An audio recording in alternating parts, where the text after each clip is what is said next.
Hello, my friends. It's Miss Avery. So I know a lot of you are getting ready to go back to school, and actually so is Miss Avery. I go to Southeast Missouri State University, and I am studying to become a high school teacher. So I know that sometimes when I think about going to the first day of school, I get kind of a nervous feeling in my stomach, and I wonder who's going to be in my classes, how I'm going to find my way around. Everything can be a little scary sometimes, and that's okay. It's okay to feel nervous. So I wanted to put together a couple of story times for you so you can start to think about the first day of school and maybe not feel so nervous. So today's story is called The Day You Begin, and this is written by Jacqueline Woodson and illustrated by Rafael Lopez. And this story is going to tell you about how you may feel nervous for a couple different reasons, but we'll see if it turns out to be okay.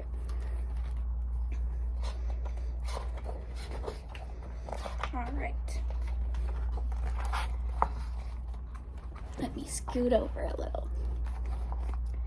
There will be times when you walk into a room and no one there is quite like you. Maybe it will be your skin, your clothes, or the curl of your hair. There will be times when no one understands the way the words curl from your mouth, the beautiful language of the country you left behind. My name is Rigoberto. We just moved here from Venezuela. And because they don't understand, the classroom will fill with laughter until the teacher quiets everyone. Rigoberto from Venezuela. Your teacher says so soft and beautifully that your name and homeland sounds like flowers blooming the first bright notes of a song. There will be times when the words don't come. Your own voice, once huge, now smaller when the teacher asks, "What did you do last summer?" Tell the class your story. "We went to France," Chayla says.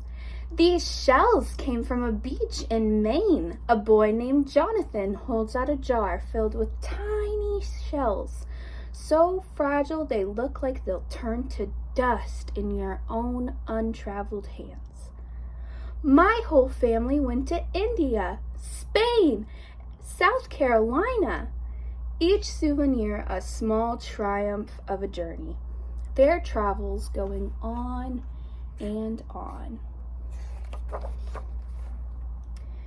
And as you stand in front of that room, you can only remember how the heat waved as it lifted off the curb, and your days spent at home caring for your little sister, who made you laugh out loud and hugged you hard at nap time. You can only remember the books you kept on reading long after she had fallen asleep. And in that room, when no one else is quite like you, you'll look down at your own empty hands and wonder, what good is this when other students were flying and sailing and going somewhere? There will be times when the lunch your mother packed for you is too strange or too unfamiliar for others to love as you do.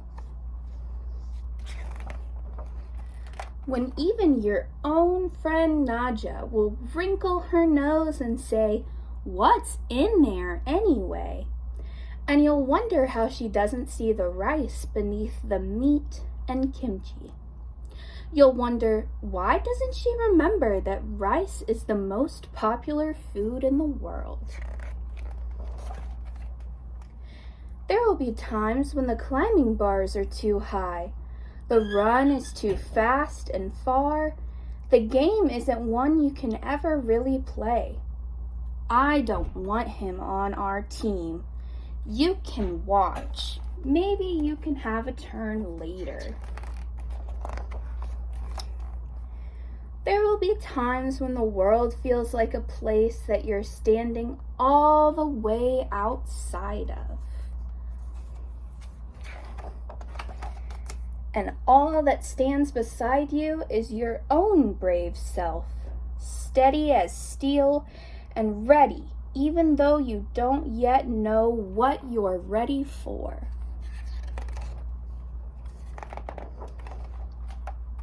There will be times when you walk into a room and no one there is quite like you, until the day you begin to share your stories. My name is Angelina, and I spent my whole summer with my little sister, you tell the class, your voice stronger than it was a minute ago, reading books and telling stories, and even though we were right on our block, it was like we got to go everywhere. Your name is like my sister's, Rigoberto says. Her name is Angela too. And all at once, in the room where no one else is quite like you, the world opens itself up a little wider to make some space for you. This is the day you begin to find the places inside, your laughter and your lunches, your books, your travel, and your stories, where every new friend has something a little like you and something else so fabulously not quite like you at all. And you'll all play together. The end. So in this story, we learned that while it may seem like you're different than everybody else and people can look new and they can look strange, we all have our own little stories that make us unique and make us special and make it so when we make new friends, we all have different stories to tell. So I hope on the day you begin school, you can tell your story and find someone with a story not quite like yours, and you'll become best friends. Thanks for joining me, everybody.